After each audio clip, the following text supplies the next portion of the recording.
Meu nome é Ana, tenho 34 anos e o que vou contar aconteceu comigo em 2019, quando eu trabalhava como enfermeira em um asilo na cidade de Campinas, em São Paulo.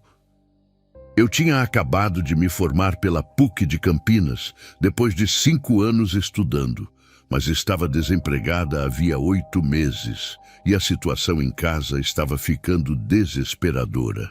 Meu marido, Roberto, tinha perdido o emprego na fábrica da Mercedes-Benz no início daquele ano, e nós estávamos com 2 meses de aluguel atrasado no apartamento que alugávamos no bairro Jardim do Lago.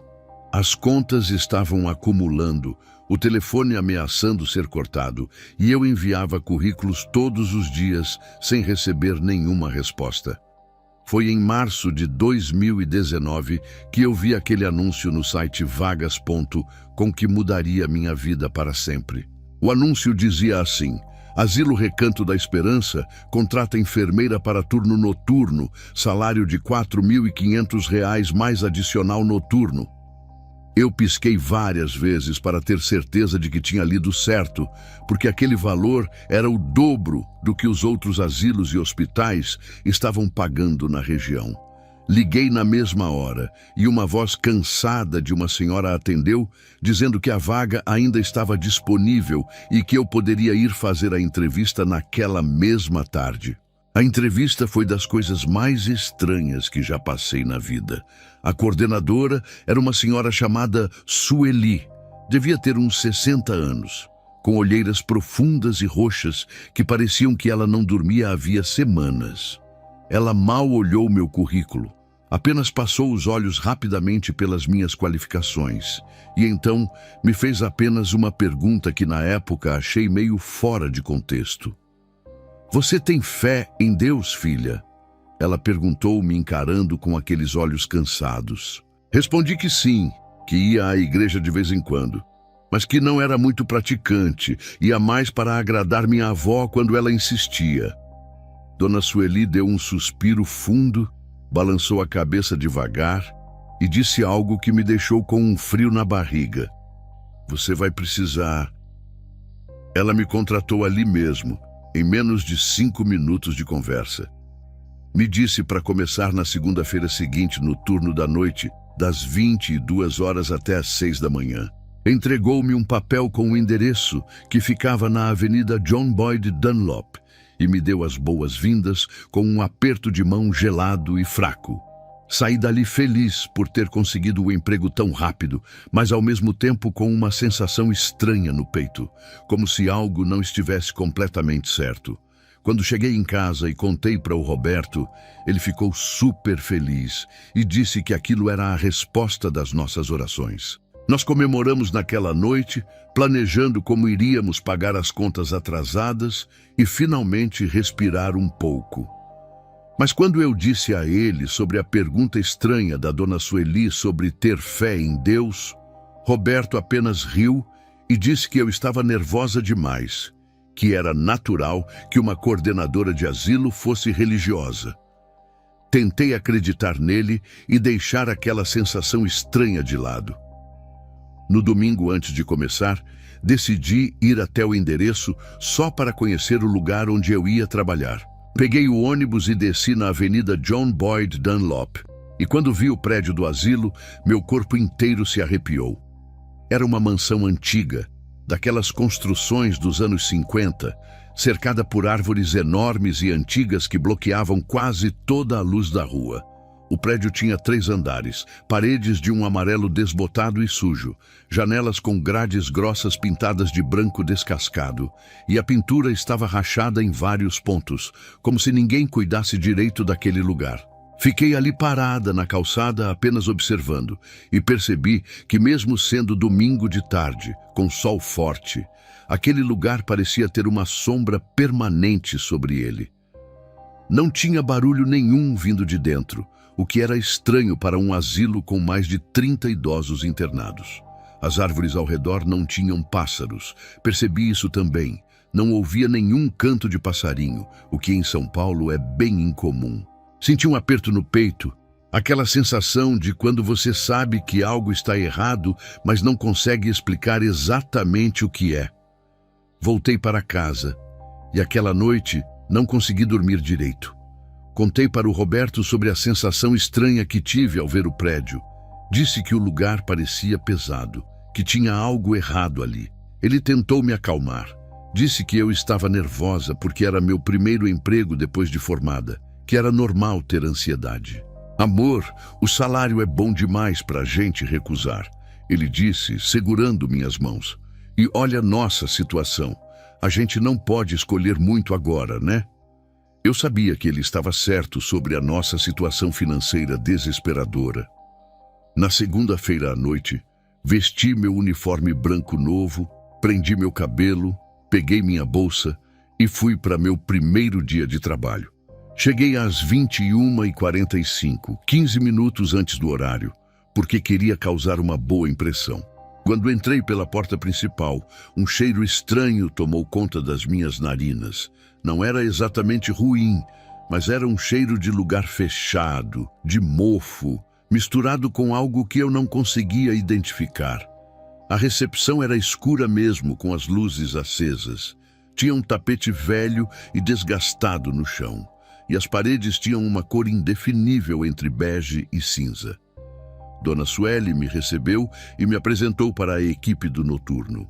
Éramos apenas 3 pessoas para cuidar de 32 idosos. Eu como enfermeira, uma auxiliar de enfermagem chamada Marta e um técnico de enfermagem chamado Carlos, que tinha começado havia apenas 2 semanas. Marta tinha 51 anos.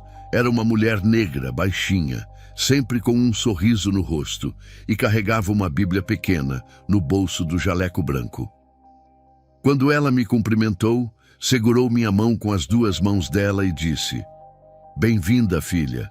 Aqui você vai precisar de muita fé." Aquela foi a segunda vez que alguém me dizia aquilo. Dona Sueli me levou para conhecer as instalações do asilo.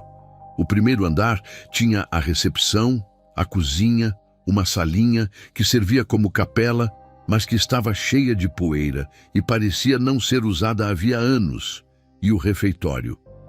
O segundo andar tinha os quartos dos pacientes, distribuídos em 8 quartos com 4 camas cada, e o posto de enfermagem que ficava no meio do corredor. Havia também um terceiro andar, mas Dona Sueli disse que estava fechado e não era usado, que antigamente era onde ficavam os funcionários, mas agora estava vazio. Quando ela disse isso, olhei para a escada que subia para o terceiro andar e senti aquele frio na espinha de novo. Minha primeira noite foi relativamente tranquila, apenas os procedimentos normais de verificar sinais vitais, dar os remédios da noite, trocar algumas fraldas e responder a alguns chamados de pacientes que não conseguiam dormir. Mas eu percebi algo estranho. Todos os idosos ficavam quietos e calmos até por volta das 2 horas da manhã. Mas depois desse horário, principalmente os que ficavam no quarto número 7, começavam a ficar agitados. Eles gemiam baixinho, viravam de um lado para o outro na cama. Alguns falavam coisas incompreensíveis dormindo, e 2 deles acordaram gritando, "Vai embora", mesmo estando claramente ainda dormindo. Perguntei para a Marta se aquilo era normal, e ela apenas disse que eu ia me acostumar com o tempo. Na minha terceira noite de trabalho, enquanto eu e a Marta tomávamos café na copa às 2 horas da manhã, ela finalmente começou a me contar algumas coisas sobre aquele lugar. Marta trabalhava ali havia 12 anos, desde 2007, e conhecia cada canto daquele asilo como ninguém. Ela mexia o café devagar, olhando para a xícara, e então sussurrou para mim: "Ana, você já percebeu que os pacientes do quarto 7 sempre ficam agitados depois das 3 da manhã?" Eu confirmei que sim, que tinha notado isso nas 2 noites anteriores e achado muito estranho. "Tem algo errado neste lugar desde o dia que eu cheguei aqui", Marta continuou, olhando para os lados para ter certeza de que estávamos sozinhas. "Já vi 6 enfermeiras pedirem demissão no primeiro mês de trabalho. Todas saíram daqui apavoradas, dizendo que não voltavam nem por R$ 1 milhão. Ela tomou um gole do café e continuou. A última foi a Patrícia, uma menina nova igual você, bonita, cheia de vida. Uma noite ela saiu correndo daqui às 3h30 da manhã, chorando, gritando que não aguentava mais e nunca mais voltou nem para buscar o acerto trabalhista. Senti meu estômago revirar ao ouvir aquilo. Perguntei para a Marta o que exatamente a Patrícia tinha visto que a fez sair correndo daquele jeito. Marta ficou em silêncio por uns segundos, como se estivesse decidindo se devia ou não me contar, e então disse: ela disse que viu algo no corredor, uma sombra que não deveria estar ali, mas ninguém acreditou nela. Disseram que era estresse, cansaço. Marta segurou minha mão por cima da mesa e disse, olhando fundo nos meus olhos: Ana, se você ver algo estranho aqui, qualquer coisa que não faça sentido, você finge que não viu e reza. Reza muito. O jeito que ela falou aquilo, sério e preocupado, me deixou com muito medo. Voltamos para o posto de enfermagem e continuamos nossa rotina normal, verificando os monitores dos pacientes e preenchendo relatórios. Eram exatamente 3h17 da manhã.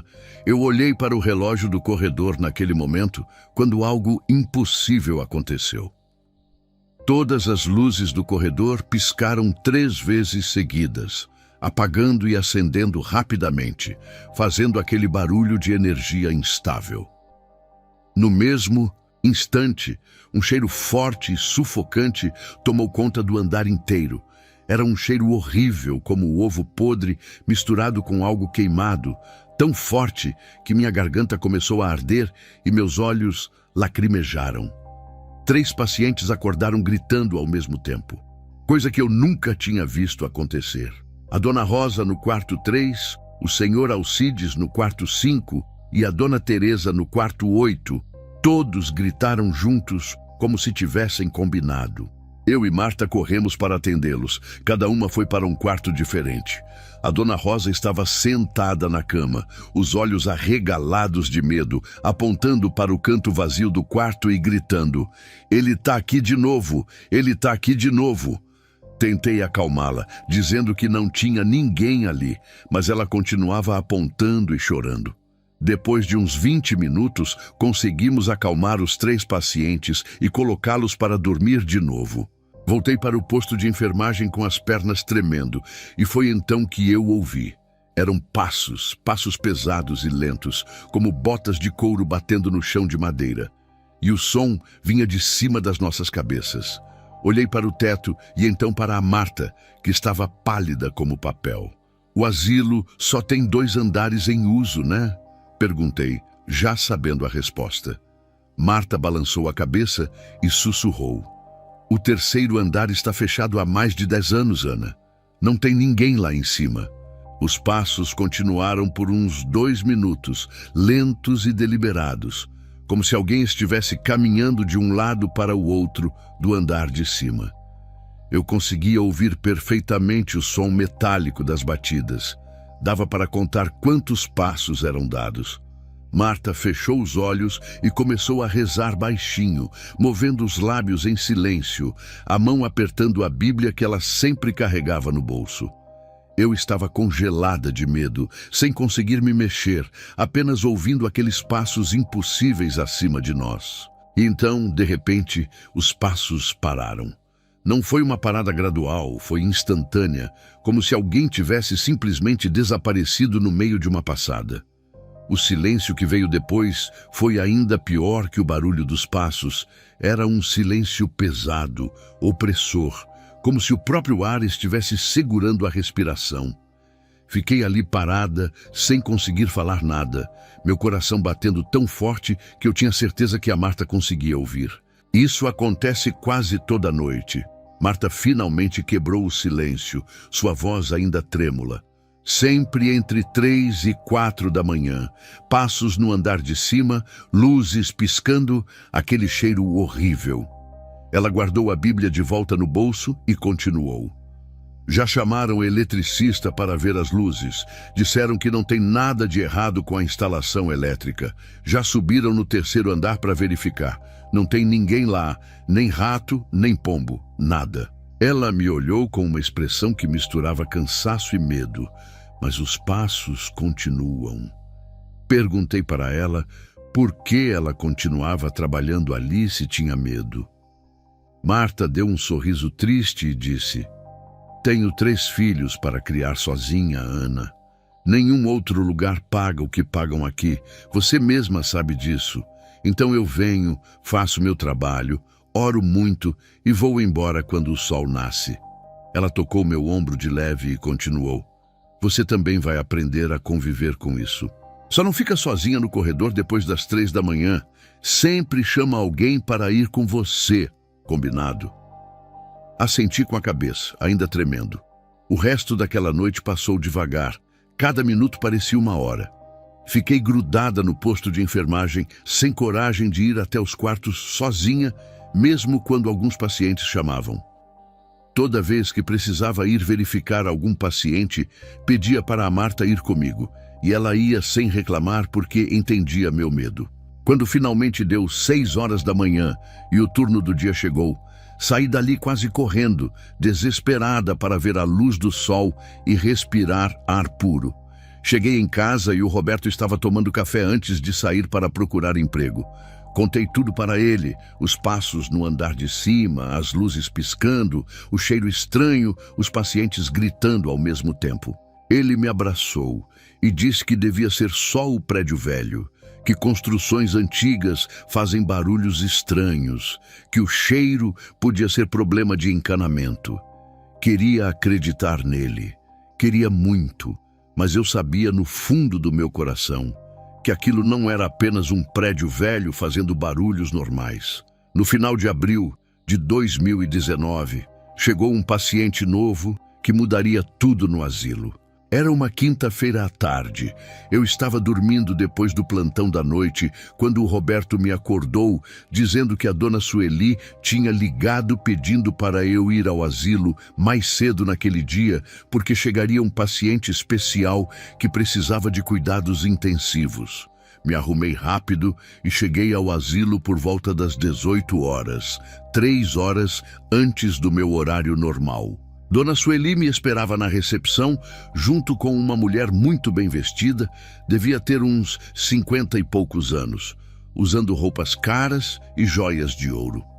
"Ana, esta é a Cláudia, filha do senhor Vicente que acabou de ser internado aqui." Dona Sueli me apresentou. Cláudia mal olhou para mim, apenas estendeu a mão de forma fria e distante, sem nenhum sorriso ou simpatia. Ela tinha uma expressão dura no rosto, como se estivesse brava com alguma coisa, e seus olhos eram escuros e vazios de emoção. "Meu pai tem 89 anos, está em estágio terminal de câncer e em coma profundo", Cláudia explicou com uma voz sem nenhuma emoção, como se estivesse falando sobre o tempo.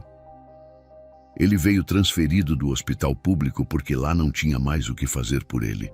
Quero que cuidem bem dele. Ele merece tudo o que está acontecendo com ele."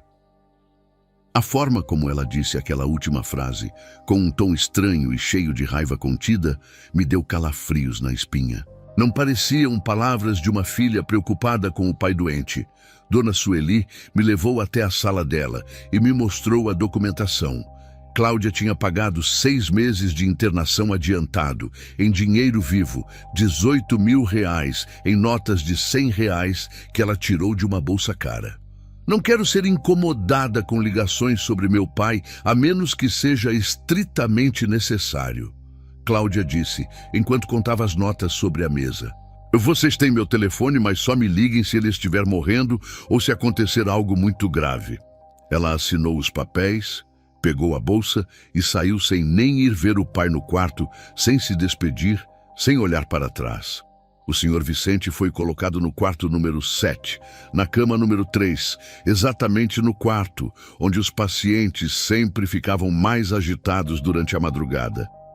Quando entrei no quarto para fazer a primeira avaliação dele, senti aquele frio na barriga de novo. Vicente era um homem muito magro, quase esquelético, a pele amarelada e grudada nos ossos, conectado a soros e aparelhos. Mesmo estando em coma profundo, ele suava frio constantemente. Suas mãos tremiam de vez em quando, e seus lábios se mexiam como se ele estivesse conversando com alguém em silêncio. Mas o que mais me chamou a atenção foram as tatuagens que ele tinha nos braços.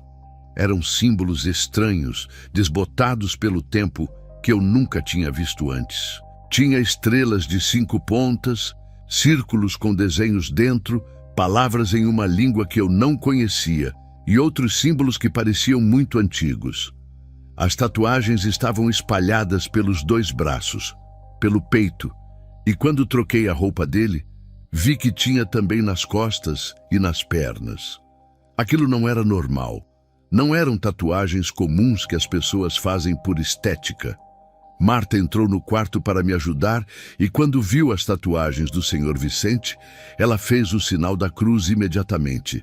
Meu Deus do céu! Ela sussurrou pegando a Bíblia do bolso e segurando com força. Esses símbolos eu já vi em um livro que meu pastor mostrou uma vez. São sigilos, marcas usadas em rituais de magia negra. Ela olhou para mim com os olhos arregalados e continuou. Ana, esse homem mexeu com coisas que não devia. Essas marcas são pactos espirituais, são portais. Senti meu sangue gelar ao ouvir aquilo. Naquela mesma noite, às 3 horas da manhã em ponto, eu estava no posto de enfermagem preenchendo relatórios quando senti que precisava ir verificar o Sr. Vicente. Não sei explicar. Foi como se algo me chamasse para ir até aquele quarto. Peguei a lanterna porque preferia não acender todas as luzes para não acordar os outros pacientes e fui até o quarto número 7. Quando entrei, quase deixei a lanterna cair no chão de tanto susto. O Sr. Vicente estava com os olhos abertos, mas não eram olhos normais. Eles estavam completamente revirados para cima. Eu só conseguia ver a parte branca. Nada de íris ou pupila. Sua boca se mexia rapidamente, os lábios formando palavras que eu não conseguia ouvir direito, porque ele estava sussurrando muito baixo. Me aproximei devagar, com o coração batendo descontrolado no peito, tentando entender o que ele estava dizendo. Quando cheguei perto o suficiente para ouvir, minhas pernas quase falharam. Ela vem hoje, a da cama 5, às 4h27, ele sussurrou com uma voz rouca e estranha, ainda com os olhos revirados. Dei um passo para trás, tropeçando na própria perna de tanto medo. A cama 5 era da dona Irene, uma senhora de 82 anos que estava no asilo apenas porque tinha Alzheimer leve, mas que estava saudável fisicamente. Tentei me convencer de que era apenas delírio, que pacientes em coma às vezes falam coisas sem sentido, mas aquela voz não parecia humana. Saí do quarto rapidamente e voltei para o posto de enfermagem.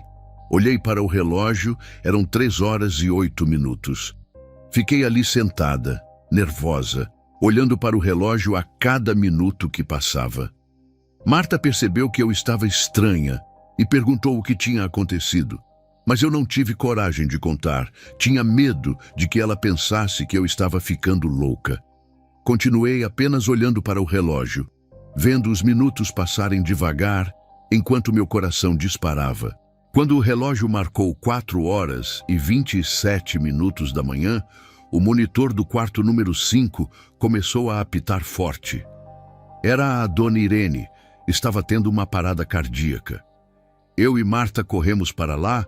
Começamos os procedimentos de reanimação, massagem cardíaca, tentamos de tudo, mas em exatos 3 minutos, às 4h30 da manhã, a dona Irene faleceu. Quando olhei para o relógio e vi o horário, e lembrei da previsão que o Sr. Vicente tinha feito, senti minhas pernas ficarem fracas e precisei me apoiar na parede para não cair. Depois que assinamos o atestado de óbito da dona Irene e os funcionários da funerária levaram o corpo, eu não conseguia parar de tremer. Marta estava fazendo os procedimentos normais, ligando para a família, preenchendo papelada, mas eu fiquei paralisada pensando no que tinha acontecido. O senhor Vicente tinha previsto a morte da dona Irene com horário exato, 4h27, e ela morreu exatamente naquele momento. Aquilo não podia ser coincidência, não tinha explicação lógica ou racional. Por volta das 5 horas da manhã, quando já estava quase amanhecendo, juntei coragem e voltei ao quarto número 7 sozinha. Precisava ver o senhor Vicente de novo, precisava entender o que tinha acontecido.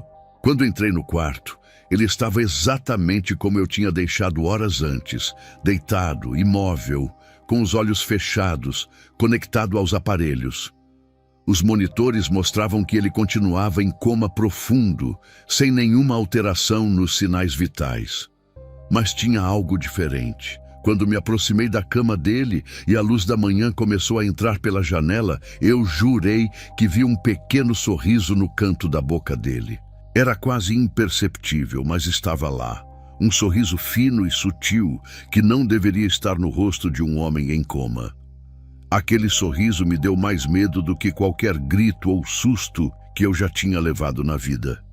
Era um sorriso que não tinha nada de humano.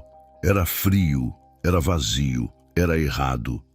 Naquela semana comecei a pesquisar sobre o senhor Vicente.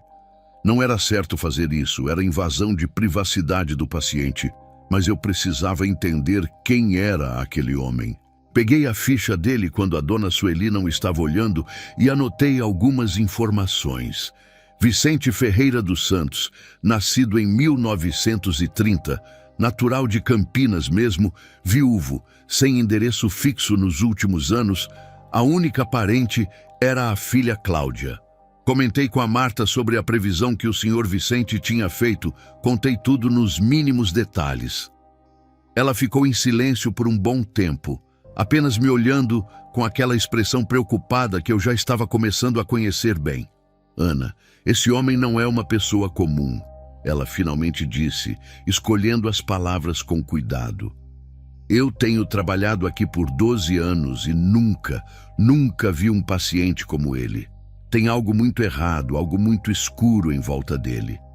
Marta me contou que desde que o senhor Vicente chegou, as coisas no asilo tinham piorado muito. Os fenômenos estranhos que antes aconteciam apenas algumas vezes por semana, agora aconteciam todas as noites. As luzes piscavam mais, o cheiro de enxofre era mais forte e mais frequente. Os passos no andar de cima eram mais altos e constantes. É como se a presença dele aqui tivesse intensificado tudo, Marta explicou, fazendo o sinal da cruz. Como se ele fosse uma antena, sabe? Atraindo coisas ruins. Na noite seguinte, algo ainda mais assustador aconteceu. Eu estava fazendo a ronda da meia-noite, passando pelos quartos para verificar se todos os pacientes estavam bem. Quando cheguei no corredor, perto do posto de enfermagem, vi no reflexo do vidro da janela uma sombra alta e escura passando lentamente atrás de mim. Virei a cabeça rapidamente para olhar, mas não tinha ninguém no corredor. Estava completamente vazio. Mas a sombra continuava lá no reflexo do vidro, parada, como se estivesse me observando. Meu corpo inteiro ficou arrepiado, cada pelo do meu braço se arrepiou. A temperatura do corredor caiu de uma hora para outra. Caiu tanto que eu conseguia ver minha própria respiração virando fumaça branca no ar. Aquilo era impossível. Estávamos em abril. Não fazia tanto frio assim. E mesmo que fizesse, dentro do prédio tinha calefação. Olhei de novo para o reflexo no vidro e a sombra tinha crescido. Agora parecia ter mais de 2 metros de altura. Era densa, escura, sólida demais para ser apenas uma sombra normal. Fiquei paralisada ali. Não conseguia mexer as pernas, não conseguia gritar. Não conseguia fazer nada além de olhar para aquele reflexo impossível. A sombra ficou ali por uns 30 segundos, que pareceram durar uma eternidade, apenas parada, me observando. E então, lentamente, ela começou a se mover em direção ao quarto número 7, deslizando pelo corredor sem fazer nenhum som. Quando ela finalmente desapareceu da minha visão, consegui me mexer de novo e corri para o posto de enfermagem. Marta estava lá organizando medicamentos e quando me viu chegar correndo, pálida e tremendo, ela largou tudo e me abraçou. Contei para ela sobre a sombra, sobre o frio repentino, sobre como aquela coisa tinha ido em direção ao quarto do Sr. Vicente.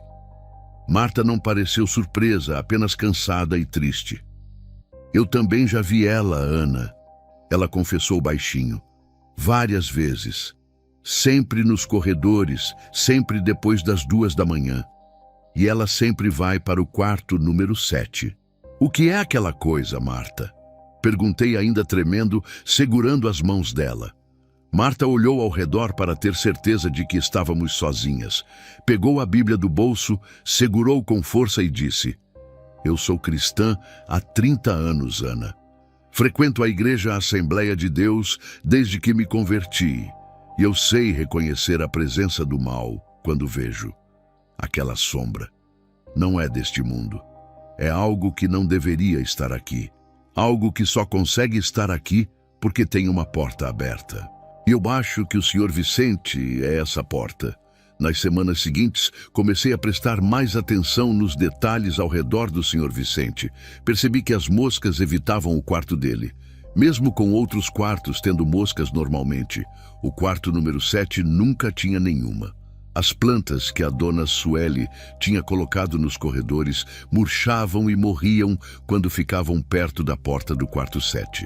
E o mais estranho de tudo, os outros pacientes que dividiam o quarto com Vicente começaram a ter pesadelos horríveis toda noite. Acordavam gritando, chorando, dizendo que viam um homem de preto em pé ao lado das camas deles. Uma noite, o senhor Paulo, que estava na cama ao lado do Vicente, me chamou durante a madrugada. Ele estava acordado, lúcido, o que era raro porque ele tinha demência avançada. Enfermeira, ele disse segurando meu braço com força, aquele homem ali não está sozinho. Tem algo com ele, algo grande, algo escuro. Eu vejo toda noite. Por favor, me tira daqui, eu não quero ficar perto dele. Os olhos do senhor Paulo estavam cheios de lágrimas de verdadeiro terror, e aquilo partiu meu coração. No início de maio de 2019, conheci uma paciente que mudaria tudo o que eu entendia sobre aquele lugar. Era a dona Joana, uma senhora de 91 anos, super lúcida e inteligente, que estava no asilo apenas porque seus filhos moravam fora do Brasil e não tinham como cuidar dela. Ela era a paciente mais antiga do lugar, estava ali desde 2012 e conhecia cada história, cada canto, cada segredo daquele prédio. Um dia, depois de dar os remédios da tarde para ela, dona Joana segurou minha mão e disse: Menina, você parece boa pessoa, tem uma luz boa em você. Preciso te contar algo importante antes que seja tarde demais. Ela olhou para a porta do quarto para ter certeza de que ninguém estava ouvindo e me fez sentar na cadeira ao lado da cama dela. Você sabe a história deste lugar? Sabe o que era aqui antes de virar asilo? Ela perguntou com os olhos brilhando de inteligência. Disse que não sabia de nada, que só tinha começado a trabalhar ali havia pouco tempo. Dona Joana suspirou fundo e começou a contar. Nos anos 50, esta mansão pertencia a um médico muito famoso aqui em Campinas, o Dr. Edmundo Carvalho. Ele era respeitado na sociedade, atendia os ricos, tinha muito dinheiro e influência, mas ele tinha um lado secreto que poucos sabiam. Ela parou para tomar um gole de água e continuou.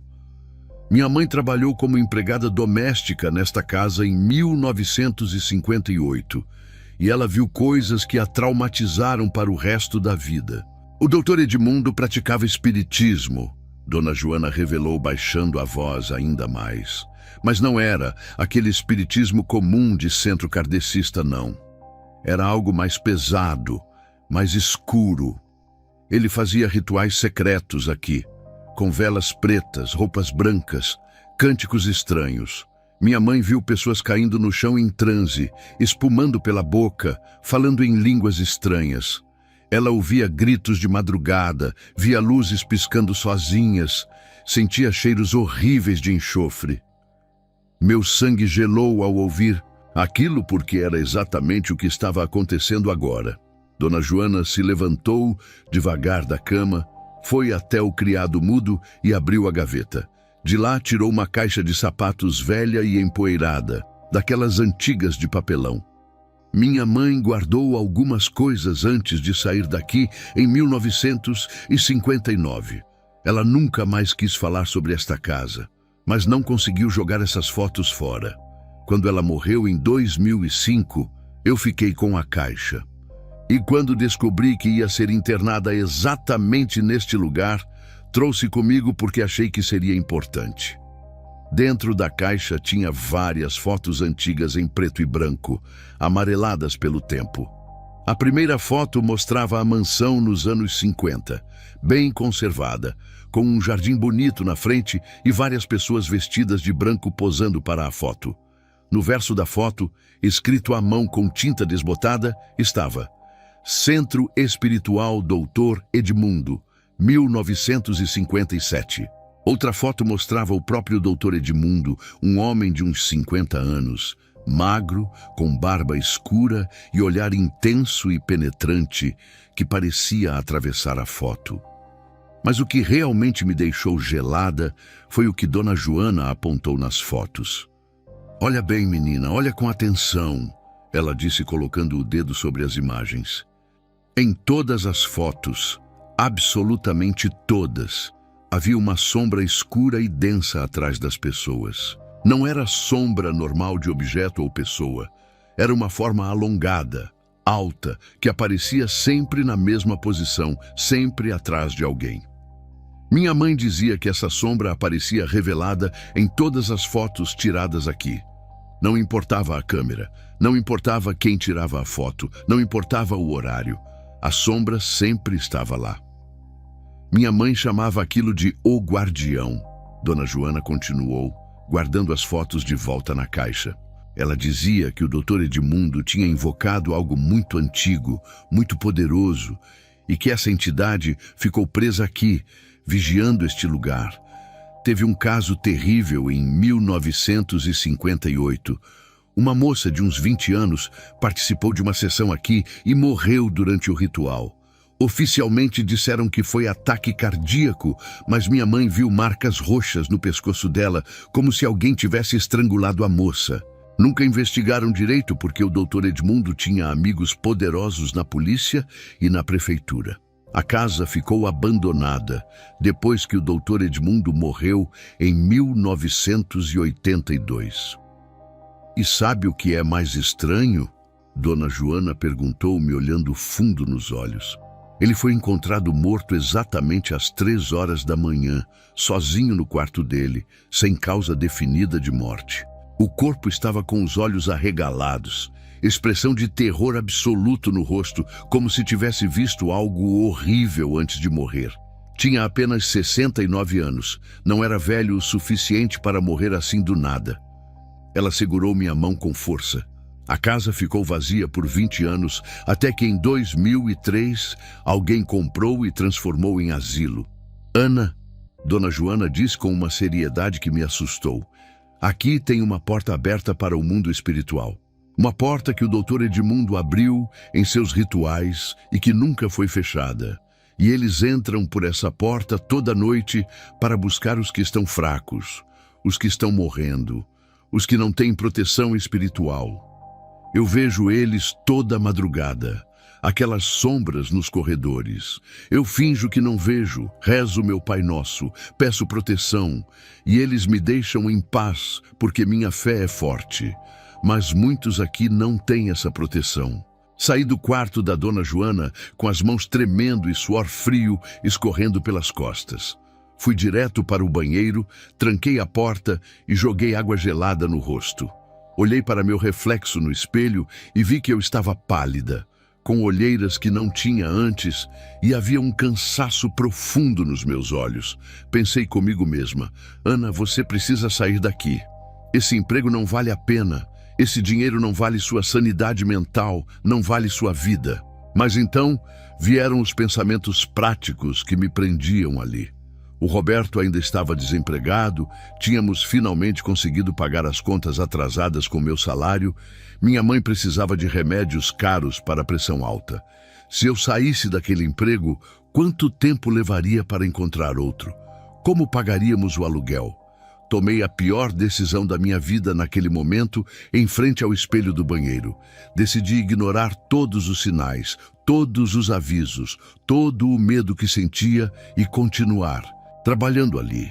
Foi o maior erro que eu já cometi e quase me custou tudo. No dia 23 de maio de 2019, uma quinta-feira que nunca vou esquecer, aconteceu algo que mudou completamente minha percepção sobre aquele lugar. Eu estava de plantão com a Marta e com o Carlos, o técnico de enfermagem que tinha começado há poucas semanas e ainda estava se adaptando.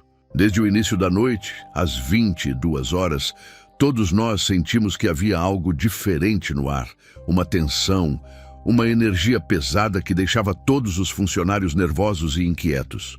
Os pacientes estavam extremamente agitados desde cedo, coisa que não era normal. 5 deles estavam com febre, sem nenhuma explicação médica. Os termômetros marcavam 38, 39 graus, mas não havia sinais de infecção, gripe ou qualquer outra causa aparente. O Sr. Vicente, que continuava em coma profundo, começou a ter convulsões fortes por volta das 23 horas. Chamamos a doutora Fernanda, a médica plantonista, uma mulher jovem de uns 35 anos, sempre muito racional e cética, que aplicou anticonvulsivantes, mas ele não melhorava. Às 2h47 da madrugada, ouvimos um grito desesperador vindo do quarto número 4. Era o Sr. Mário, um homem de 78 anos que tinha demência leve, mas que normalmente era calmo e tranquilo. Corremos até lá e o encontramos sentado na cama, completamente apavorado, apontando para o canto vazio do quarto e gritando com a voz rouca: "Tem um homem preto aqui, ele quer me levar, ele está me puxando, socorro, pelo amor de Deus, socorro!" Seus olhos estavam arregalados de verdadeiro terror. Me aproximei do canto do quarto que o Sr. Mário estava apontando, querendo provar para ele que não tinha ninguém ali. Mas quando cheguei perto daquele canto específico, senti uma mudança brusca de temperatura. Estava gelado ali, tão gelado que parecia que tinha um ar-condicionado ligado no máximo só naquela área. Consegui ver minha respiração virando fumaça branca, enquanto o resto do quarto estava com temperatura normal. Passei a mão no ar e era como se houvesse uma parede de gelo invisível separando aquele canto do resto do ambiente. Tentamos acalmar o Sr. Mário por quase 20 minutos. Demos calmante, ficamos ao lado dele segurando sua mão, mas ele continuava tremendo de medo e olhando fixo para aquele canto. Finalmente, ele se acalmou um pouco e conseguimos que ele deitasse de novo, mas ele mantinha os olhos abertos, vigilantes, com medo de dormir.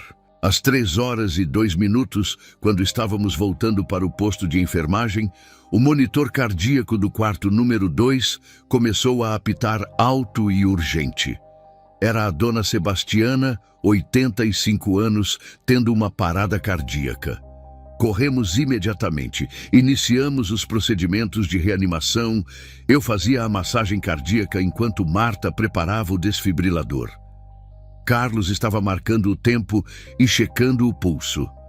Fizemos tudo certo, seguimos todos os protocolos. Mas em 8 minutos, às 3h10 da manhã, a dona Sebastiana faleceu. E o que eu vi naquele momento me persegue até hoje nos meus pesadelos. Quando ela morreu, seus olhos que estavam fechados se abriram sozinhos. E não eram olhos normais, estavam completamente negros, sem branco, sem íris, sem pupila, apenas uma escuridão profunda e vazia que parecia não ter fundo. Era como olhar para 2 buracos negros no lugar dos olhos. Marta viu também e fez o sinal da cruz imediatamente, sussurrando orações. Tentei fechar as pálpebras dela manualmente, mas elas continuavam abrindo sozinhas, como se algo estivesse forçando. Enquanto ainda estávamos no quarto da dona Sebastiana preenchendo a papelada do óbito e preparando o corpo, às 3h15, outro monitor começou a apitar. Era o senhor Mário, o mesmo que estava apavorado meia hora atrás. Carlos correu para lá, enquanto eu e Marta terminávamos com Sebastiana. Quando chegamos ao quarto dele 2 minutos depois, Carlos estava fazendo massagem cardíaca sozinho, suando e chorando ao mesmo tempo.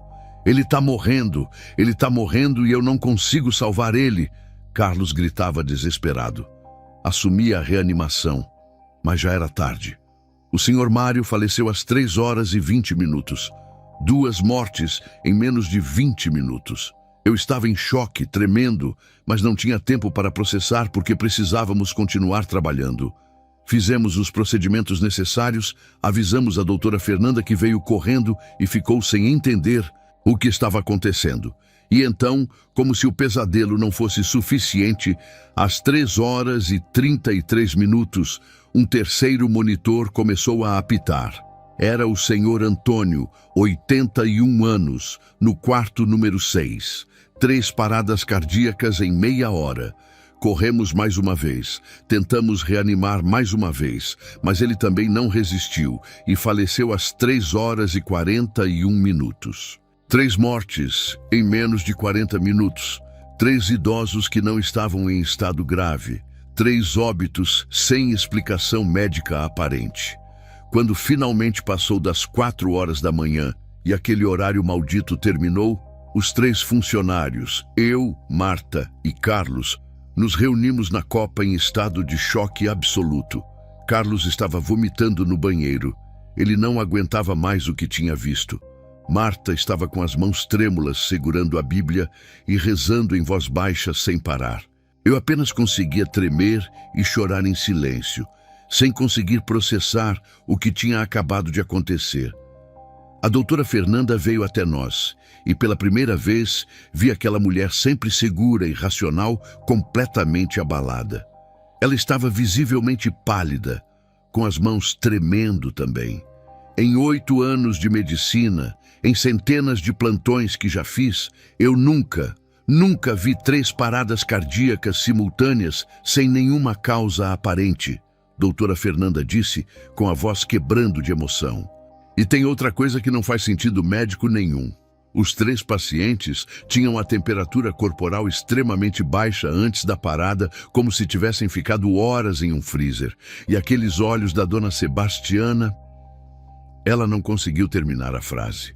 Apenas balançou a cabeça incrédula e saiu da copa com lágrimas nos olhos. Dona Sueli chegou às 6h da manhã, como sempre fazia. E quando foi informada das 3 mortes durante a noite, ela não demonstrou nenhuma surpresa. Apenas balançou a cabeça de forma cansada, como se já esperasse por aquilo, e disse algo que congelou meu sangue. Mais 3. Sempre em grupos de 3. É o ciclo dele que continua. Ela falou aquilo baixinho, como se estivesse falando sozinha, mas eu ouvi perfeitamente. Que ciclo era aquele? Ciclo de quem? Mas antes que eu pudesse perguntar, ela já tinha se virado e ido para a sala dela. Depois daquela noite terrível das 3 mortes, eu não conseguia mais dormir direito durante o dia. Toda vez que fechava os olhos, via aqueles olhos completamente negros da dona Sebastiana me encarando. Ouvia os gritos do senhor Mário pedindo socorro do homem de preto. O Roberto estava preocupado comigo. Dizia que eu estava emagrecendo, que tinha olheiras profundas, que parecia estar doente. Mas como eu podia explicar para ele o que realmente estava acontecendo naquele asilo sem parecer louca? No dia 1º de junho de 2019, um sábado, aconteceu algo que quase me fez perder a sanidade completamente. Era minha noite de folga da Marta. Então, eu estava sozinha como enfermeira responsável, apenas com 2 técnicos de enfermagem que eram novos e não sabiam de nada sobre as coisas estranhas do lugar. Tentei trocar de plantão com alguém. Implorei para não ficar sozinha naquela noite, mas não consegui ninguém para me substituir. Às 3h10 da manhã, eu estava no posto de enfermagem, preenchendo relatórios, quando senti aquela sensação estranha de novo, como se algo estivesse me chamando, me puxando para ir até o quarto número 7. Tentei ignorar, tentei focar no trabalho, mas a sensação só aumentava, ficava cada vez mais forte. Era quase física, como se mãos invisíveis estivessem me empurrando. Finalmente desisti de resistir, peguei minha lanterna e fui até lá, sozinha. Quando abri a porta do quarto número 7, quase gritei, mas a voz ficou presa na minha garganta. Os 3 pacientes que estavam nas camas daquele quarto estavam sentados, completamente eretos, de costas para a porta, todos ao mesmo tempo, na mesma posição exata. O Sr. Vicente, que estava em coma profundo havia mais de um mês, estava sentado na cama dele também, na mesma posição dos outros. Nenhum deles se mexia. Eram como estátuas humanas sentadas nas camas, imóveis, sinistras.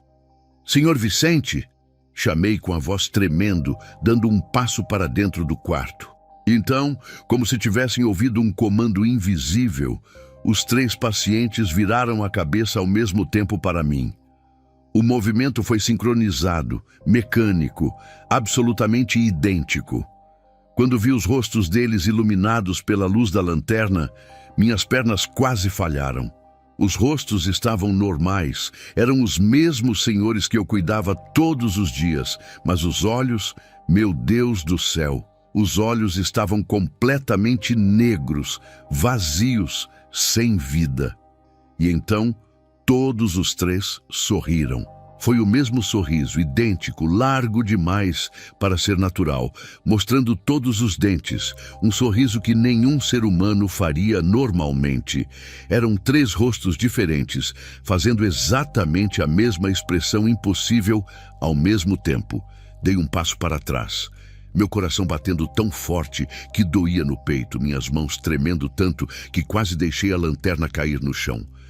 Foi quando o Sr. Vicente falou, mas aquela não era a voz dele.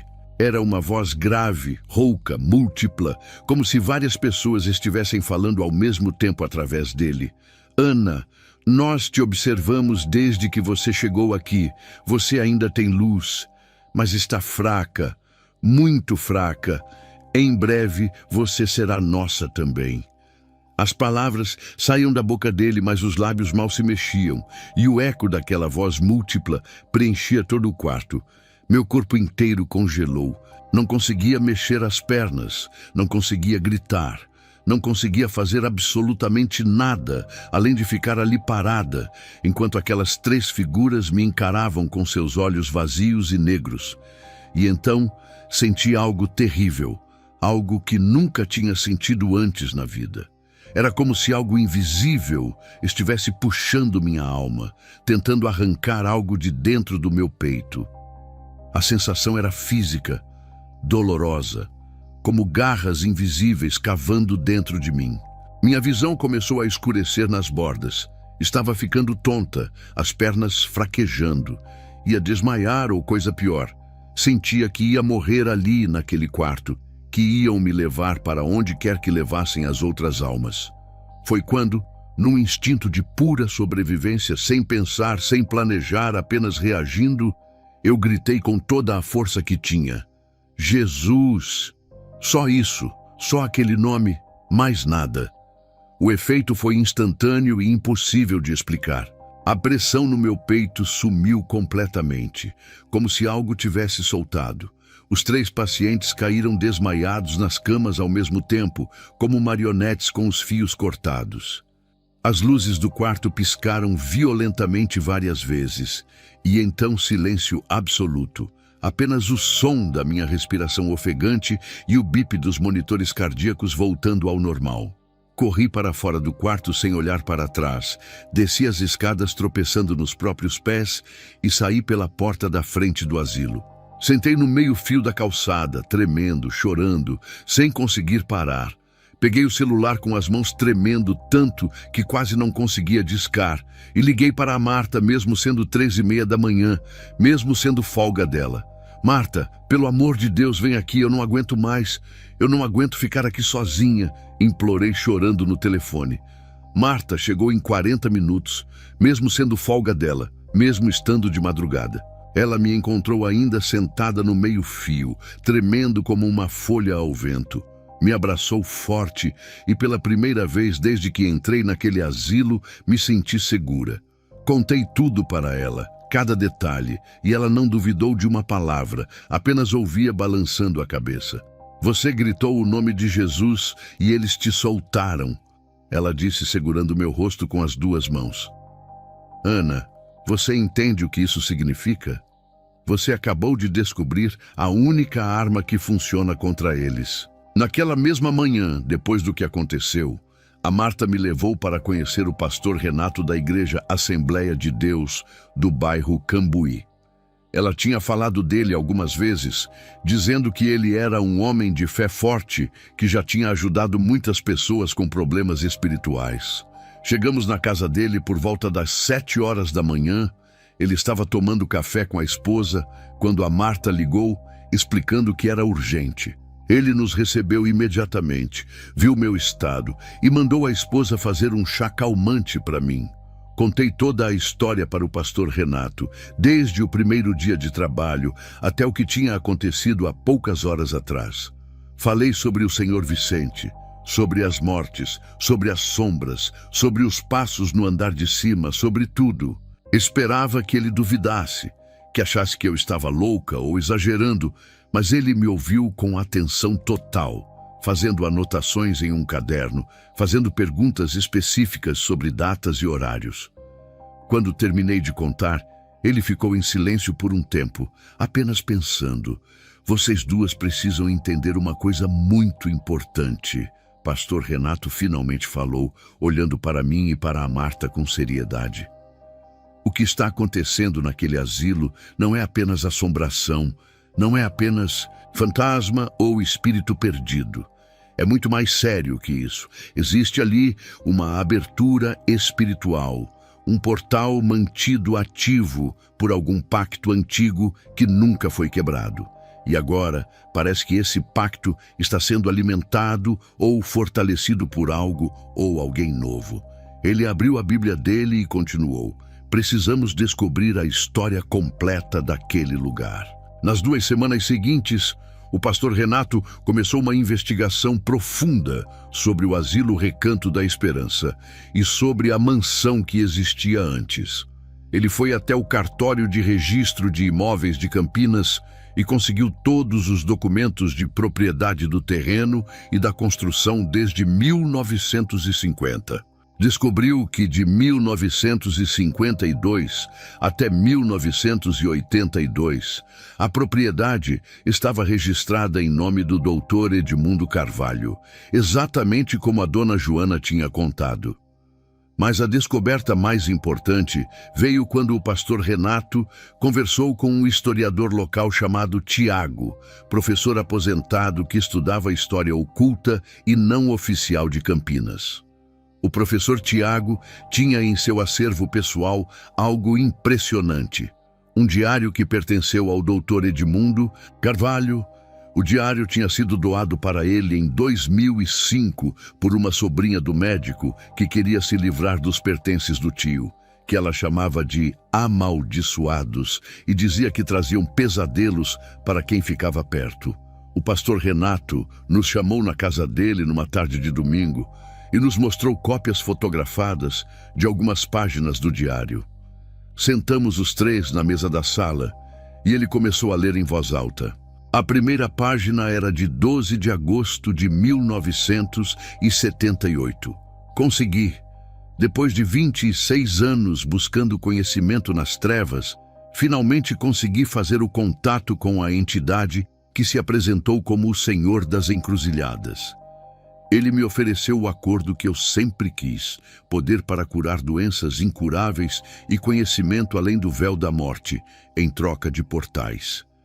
Ele precisa de portais para transitar entre os mundos, e os moribundos são portas perfeitas, almas fracas e despreparadas, sem proteção espiritual. Aceitei o pacto hoje, à meia-noite. Marquei 7 pontos na casa com os símbolos sagrados que ele me mostrou em visão. Usei meu próprio sangue misturado com cinzas. Agora, eles podem entrar quando as condições estiverem certas. Meu estômago revirou ao ouvir aquilo. Marta estava com a mão tampando a boca, os olhos arregalados de choque. O pastor Renato continuou lendo outra entrada, esta de 3 de março de 1980. Estou vendo coisas que nenhum homem deveria ver. As criaturas que vêm através dos moribundos são reais, não são metáforas ou símbolos espirituais como os livros dizem. São entidades conscientes, inteligentes, antigas como o próprio tempo.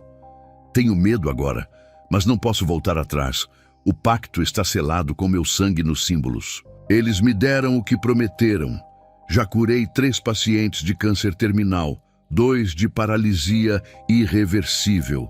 Sou considerado um médico milagreiro. Mas o preço são as almas que eles levam daqui e eu sinto o peso dessas mortes na minha consciência toda noite. O professor Tiago, que tinha vindo junto com o pastor Renato, nos mostrou outra página do diário, esta de 15 de setembro de 1981, escrita com letra trêmula. Tentei fechar os portais.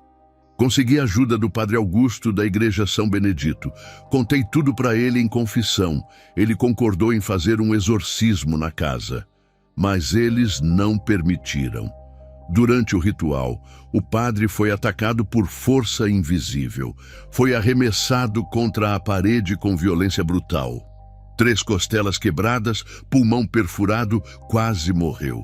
Ele sobreviveu, mas me disse do hospital: Edmundo, você fez um pacto de sangue, só sangue pode desfazer, ou seu próprio sangue derramado, ou o sangue de Cristo aplicado com fé verdadeira.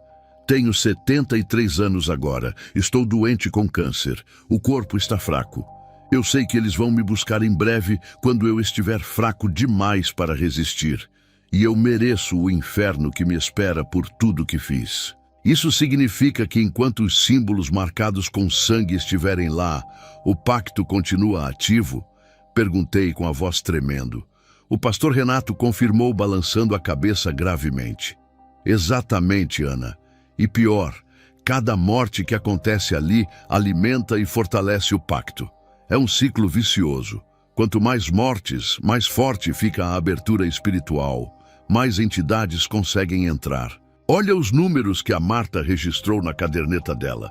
14 mortes em 2015, 22 em 2017. A frequência está aumentando, a intensidade está crescendo. Se não fizermos nada, vai piorar cada vez mais até que algo terrível aconteça. O professor Tiago abriu um envelope com mais documentos e nos mostrou um desenho feito pelo próprio Dr. Edmundo no diário. Era um mapa da mansão com 7 pontos marcados com X e símbolos estranhos desenhados. Segundo as anotações dele, os 7 símbolos foram marcados em lugares estratégicos da casa. Primeiro, embaixo do tapete da recepção, o símbolo da entrada ou porta aberta. Segundo, atrás do espelho do corredor principal, o símbolo do reflexo ou portal dimensional. Terceiro, sob a pia da cozinha, o símbolo da purificação corrompida. Quarto, no batente da porta do quarto número 7, o símbolo da morte e passagem. Quinto, no rodapé da capela, o símbolo da profanação do sagrado. Sexto, sob o piso do banheiro do final do corredor, o símbolo da corrupção. E sétimo, na viga do teto acima da escada principal, o símbolo ponte entre o céu e o inferno. Todos esses símbolos foram marcados com o sangue dele misturado com cinzas de ossos humanos. O professor Tiago explicou, mostrando outra página. E segundo o diário, esses símbolos nunca foram removidos. Apenas foram cobertos por reformas, tintas novas, pisos novos ao longo dos anos. Mas eles ainda estão lá, ativos, pulsando energia das trevas. E isso explica por que as atividades paranormais se concentram mais em certos lugares do asilo, principalmente perto do quarto 7, onde tem um dos símbolos mais poderosos. O pastor Renato fechou o caderno de anotações e olhou para nós duas com determinação. Irmãs, nós precisamos destruir esses símbolos. Todos os 7 na mesma noite, ao mesmo tempo, se possível. Enquanto eles existirem, o pacto continua ativo e as mortes vão continuar. Mas não vai ser fácil, vai ser perigoso, porque as entidades vão tentar impedir. Vamos precisar de um grupo forte de intercessores, pessoas de fé verdadeira que não vão correr quando as coisas ficarem assustadoras. Ele segurou nossas mãos sobre a mesa. Vocês duas estão dispostas a fazer isso? Porque se formos fazer, precisamos fazer direito, e vocês conhecem o lugar melhor que ninguém. Olhei para a Marta, ela olhou para mim, e as duas dissemos ao mesmo tempo: estamos. Tínhamos medo, muito medo, mas sabíamos que não podíamos deixar aquilo continuar. Quantas pessoas ainda iam morrer naquele lugar? Quantas almas ainda seriam levadas?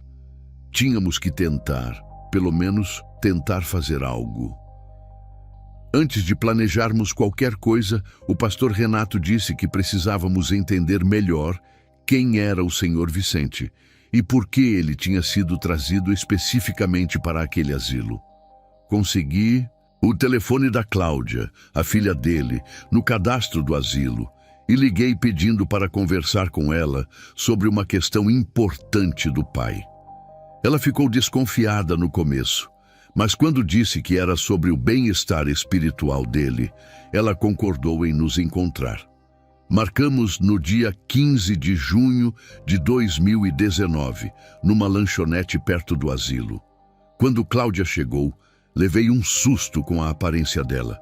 Estava completamente diferente daquela mulher bem arrumada que conheci 2 meses atrás. Ela estava visivelmente abatida, com olheiras fundas e roxas, muito mais magra, cabelos desarrumados, unhas roídas até a carne. Quando sentou na cadeira, suas mãos tremiam tanto que mal conseguia segurar a xícara de café. E então, sem que ninguém perguntasse nada ainda, ela começou a chorar. Eu preciso contar para alguém, não aguento mais carregar esse peso sozinha. Ela desabafou entre soluços.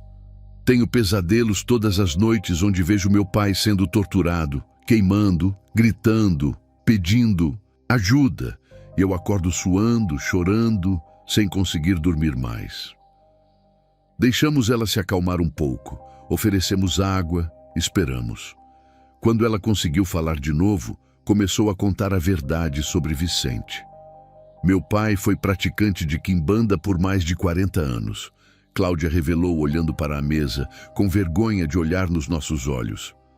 Ele tinha um terreiro clandestino no Jardim Campos Elíseos nos anos 80 e 90.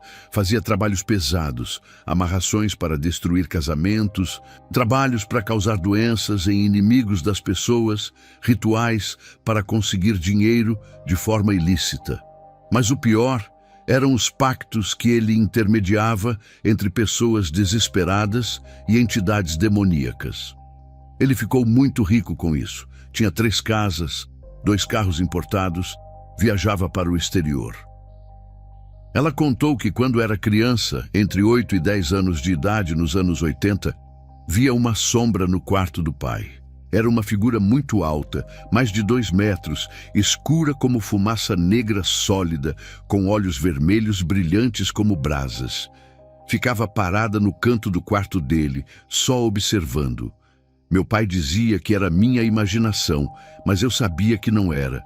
Aquela coisa me olhava de volta e eu juro que ela sorria para mim. Cláudia tremeu ao se lembrar, abraçando o próprio corpo. Mas tudo desmoronou a partir de 2010, ela continuou. Ele perdeu tudo em menos de 1 ano. As casas em processos judiciais estranhos, os carros roubados e nunca recuperados, todo o dinheiro sumiu de contas bancárias e a saúde dele despencou junto. Em 2015, começaram os pesadelos terríveis. Ele acordava toda noite gritando, suando, dizendo que eles vinham cobrá-lo, que o tempo do pacto tinha acabado e era hora de pagar o preço. Em 2016, apareceu o câncer do nada, muito agressivo, terminal. O que ele tinha prometido e não cumpriu? O pastor Renato perguntou. Cláudia engoliu seco antes de responder. Segundo ele me disse num momento de desespero, em 1975 ele fez o pacto principal. Prometeu que quando morresse entregaria a alma dele voluntariamente e também intermediaria a entrega de 100 almas fracas para as entidades em troca de 50 anos de riqueza e poder. Ele cumpriu a parte dos trabalhos, ganhou tudo o que queria, mas nunca conseguiu entregar as 100 almas. Faltavam 23, e o prazo era 2025. Procurei vários pais de santo para ajudar, mas todos se recusaram. Cláudia disse, limpando as lágrimas. Um de Ubatuba, muito famoso e poderoso, veio avaliar o caso. Ele entrou no quarto do hospital, olhou para meu pai, ficou em silêncio 2 minutos e saiu quase correndo. Lá fora, ele me disse tremendo, seu pai está marcado por 7 entidades de alto escalão esperando a colheita. São entidades de pacto de sangue e morte. Eu não mexo com isso, ninguém sério mexe. Só Jesus Cristo pode quebrar algo assim, porque foi selado com sangue em ritual de morte, e só o sangue de Jesus é mais forte. Ele foi embora sem aceitar nem os 5.000 reais que ofereci. Por que você trouxe ele especificamente para o Recanto da Esperança? Perguntei. Cláudia abaixou a cabeça envergonhada. Tive um sonho em março deste ano. Uma figura sombria com voz grave e múltipla me ordenou que levasse meu pai para aquele asilo, que aquele era o lugar dele, que lá ele ia se reencontrar com velhos conhecidos e completar o ciclo. Eu estava tão desesperada que achei que era uma resposta espiritual para ajudá-lo. Mas agora entendo que fui manipulada. Trouxe ele exatamente para onde eles queriam. Ela começou a chorar de novo. Meu pai não está lá por acaso. Ele foi colocado lá com propósito. Ele é uma âncora espiritual. As entidades dele se juntaram com as do lugar. Por isso, as coisas pioraram desde que ele chegou. O pastor Renato organizou tudo para a noite de 22 de junho de 2019, um sábado. Reuniu 12 pessoas da igreja, todos intercessores experientes e de fé forte, incluindo ele, a Marta, eu e mais 9 irmãos. Conseguimos autorização da dona Sueli, que concordou porque estava cansada de tantas mortes inexplicáveis. Entramos no asilo às 23 horas, levando bíblias, óleo de unção, água consagrada e ferramentas para destruir os símbolos.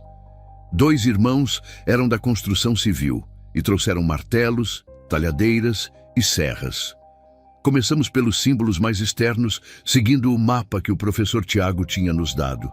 A cada ponto que encontrávamos e expunhamos, a opressão espiritual aumentava. Quando quebramos o piso da recepção e revelamos o primeiro símbolo, uma estrela de 5 pontas desenhada em sangue, seco marrom escuro, um cheiro insuportável de enxofre e carne podre explodiu no ar, fazendo vários irmãos vomitarem. Mas continuamos, orando alto, cantando hinos, destruindo cada marca maldita. Às 2:30 da manhã, quando chegamos no quarto número 7 para remover o símbolo do batente da porta, tudo começou. As luzes do asilo inteiro piscaram violentamente. Todos os 32 idosos acordaram ao mesmo tempo, gritando em desespero. Ouvimos batidas pesadas nas paredes como se viessem de... Dentro delas, portas batendo sozinhas com força brutal, vidros tremendo. A temperatura despencou tanto que víamos nossa respiração. Uma neblina se formou dentro do corredor. O senhor Vicente, em coma há meses, abriu os olhos de uma vez. Seus olhos estavam completamente negros. E ele começou a rir, com uma gargalhada múltipla, como se várias vozes rissem através dele ao mesmo tempo. Sua voz saiu grave, distorcida, ecoando. Vocês não têm autoridade aqui. Esta casa foi consagrada a nós. Estes corpos nos pertencem por direito. Saiam agora ou levaremos todos vocês. Vários irmãos começaram a passar mal. A irmã Cristina caiu de joelhos vomitando. O irmão Paulo sangrou do nariz. 2 irmãs saíram correndo chorando, dizendo que não conseguiam respirar. Eu sentia uma pressão horrível no peito, como se mãos invisíveis tentassem esmagar meus pulmões. Minhas pernas tremiam tanto que mal conseguia ficar de pé. Marta segurava minha mão com força dolorosa e repetia tremendo: "Eu não vou sair. Jesus é maior. Jesus é maior." Foi quando o pastor Renato se posicionou no centro do quarto e começou a cantar com voz forte. Está escrito: "Todo joelho se dobrará, toda língua confessará que Jesus Cristo é o Senhor." Todos nós começamos a cantar junto, mesmo tremendo de medo. O pastor se aproximou de Vicente, colocou a mão na testa gelada dele e declarou em voz alta: "No nome de Jesus Cristo de Nazaré, eu ordeno que todo espírito imundo, toda entidade das trevas, todo pacto de sangue e morte seja quebrado agora. Pelo sangue de Jesus derramado na cruz, este lugar é libertado. Estas almas são resgatadas. Todo portal é fechado. Vocês não têm mais poder aqui." Vicente começou a convulsionar violentamente, seu corpo arqueando de forma impossível. Um grito saiu dele, múltiplas vozes gritando juntas, um som que nunca deveria sair de garganta humana. As janelas explodiram para fora, vidros estilhaçando. E então, de repente, silêncio absoluto. Uma paz sobrenatural e palpável tomou conta do ambiente. A opressão sumiu completamente, como se um peso gigante tivesse sido tirado. Vicente parou de se debater e abriu os olhos devagar. Pela primeira vez em meses, seus olhos estavam normais, castanhos claros, lúcidos e humanos. Lágrimas escorreram do rosto dele e ele sussurrou com voz fraca, mas genuína: "Obrigado. Eu estava preso em um lugar escuro, cheio de gritos. Eu vi o inferno, mas agora vejo luz. Jesus Cristo está aqui. Eu posso ver a luz dele." O pastor perguntou chorando: "Vicente, você quer aceitar Jesus como seu Salvador?" Vicente respondeu entre lágrimas: "Sim, por favor. Senhor, me perdoa. Pequei tanto. Fiz coisas terríveis, destruí vidas, mas me arrependo de verdade. Por favor, me aceita." Naquele momento, todos nós vimos uma luz dourada e suave preencher o quarto. Não era luz física, mas algo que vinha de dentro do ar. Sentimos um calor reconfortante no peito e uma paz impossível de descrever. O pastor orou com Vicente, que repetiu cada palavra tremendo de emoção. Às 3h47 da manhã, exatamente no horário das mortes, o senhor Vicente faleceu. Mas desta vez foi completamente diferente. Ele estava sorrindo, um sorriso genuíno e pacífico. Seus olhos abertos olhavam para cima como se vissem algo maravilhoso. Seu rosto relaxado e sereno parecia até mais jovem. Foi a morte mais bonita que já presenciei. Não foi demônio que veio buscá-lo, foi Jesus. Depois, destruímos todos os 7 símbolos completamente. Queimamos cada pedaço marcado numa fogueira enquanto o pastor lia o Salmo 91. Quando o sol nasceu às 6h14 da manhã, sentimos que algo tinha mudado definitivamente. O ar estava leve, limpo, os pássaros voltaram a cantar lá fora. O ciclo tinha sido quebrado, o pacto desfeito pelo sangue de Jesus. Saí do asilo em agosto de 2019 e nunca mais voltei. Me batizei em outubro na igreja do pastor Renato e hoje, em 2025, sou auxiliar de líder do grupo de jovens e participo do ministério de intercessão. Meu casamento com Roberto foi restaurado, ele virou diácono e temos 2 filhos, Lucas, de 4 anos, e Gabriela, de 2. O asilo fechou em março de 2020 e está abandonado até hoje. Eu aprendi que o inferno é real, os demônios são reais, mas Jesus Cristo é infinitamente mais forte. Nenhum pacto, Nenhuma maldição é maior que o poder do sangue de Jesus. Vicente foi salvo no último segundo de vida, provando que nunca é tarde. Se você está envolvido com o espiritismo, macumba, quimbanda, tarô, búzios ou fez algum pacto, saia enquanto dá tempo. Clame a Jesus agora, porque amanhã pode ser tarde demais.